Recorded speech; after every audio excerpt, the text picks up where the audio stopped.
আমি বিশ্বজিৎ চক্রবর্তী, প্রতিষ্ঠাতা মানব মন্দির ফাউন্ডেশন। আমাদের একটা অনাথ আশ্রম আছে, বৃদ্ধাশ্রম, যে বৃদ্ধ মা বাবা আছে, অনেকের থাকার জায়গা নাই, কি আমরা এডুকেশন নিয়ে কাজ করি। আমরা সারা বাংলাদেশে টুকটাক এগুলো নিয়ে কাজ করে যাই। তো এই জায়গা থেকে কিন্তু আমি লালমনিরহাটে রওনা দিচ্ছি, ধরেন 2টার দিকে রওনা দিচ্ছি। কিসের জন্য? লালমনিরহাটেও একটা ঘটনা করছি।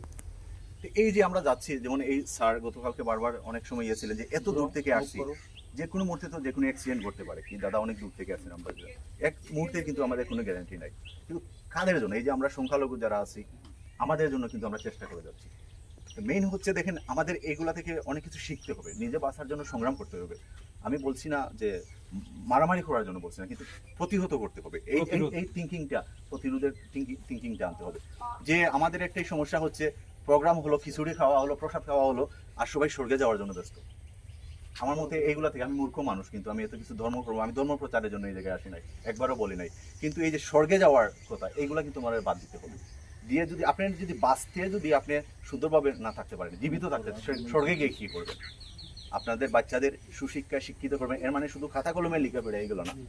আপনি যে ধর্মেরই হোক, তার আপনার সংস্কৃতি সম্পর্কে শেখাবেন, এবং বেঁচে থাকার জন্য যে এই দেশে লড়াই করতে হবে, এইগুলোও শেখাবেন। আর কিছু আমার বলার নাই, ঠিক আছে? আপনার সন্তান যদি বেঁচে থাকা লড়াই শিখে না, পরবর্তী যে জেনারেশন এই দেশে থাকতে পারবে না।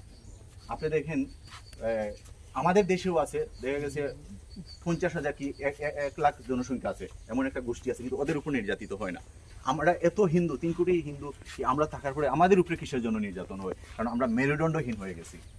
আমরা শুধু এই পুজো পার্বণ, আর দাদা একটা জিনিস বলছিলেন যে জন্ম থেকে মৃত্যু পর্যন্ত শুধু আমাদের খাওয়া, প্রত্যেকটা অনুষ্ঠানে, তাই না?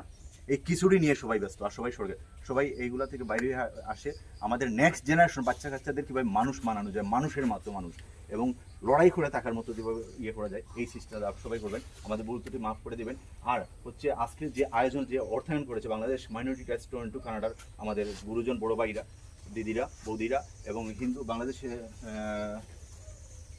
বাংলাদেশ কানাডিয়ান হিন্দুস যে সংগঠন আছে, সবাইকে ধন্যবাদ জানাচ্ছি। আবারও ধন্যবাদ জানাচ্ছি বাংলাদেশ কানাডিয়ানস হিন্দু সকল সংগঠনের গুরুজন, দাদা, দিদি ও বৌদিদের, এবং সিলেটের সবাইকে ধন্যবাদ জানাচ্ছি। পাশাপাশি ধন্যবাদ জানাচ্ছি বাংলাদেশ মাইনরিটি রাইটস টরন্টো কানাডার সকলকে।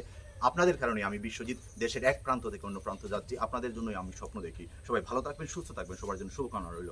ধন্যবাদ। একটু পরে আমি লালমনিরহাটের উদ্দেশ্যে রওনা দিচ্ছি। সবাই আশীর্বাদ করবেন, যদি মরে যাই এই বিশ্বজিৎকে মাফ করে দেবেন।